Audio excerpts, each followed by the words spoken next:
everybody, Jamie at shopmasc.com. Welcome to another MASC Minute. So if you're looking for a way to give your hair some volume and some texture and a nice matte finish, then a hair powder could be a good product to consider.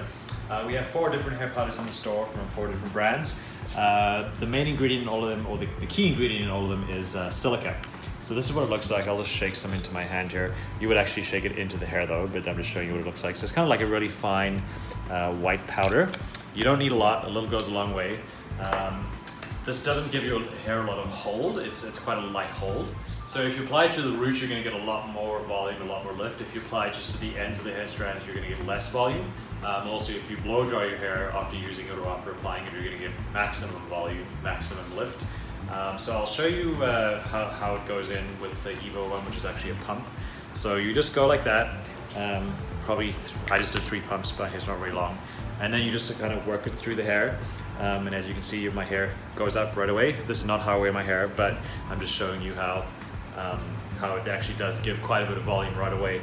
And it's still quite pliable. It's not making my hair stiff or anything like that. So I'm just putting my hair back to how I want it, which is like that. Anyway, if you want to have a look on the website, they're all on the website, shopmasc.com. And of course, if you want to come play with them in the store too, they're here for you as well. Thanks for listening.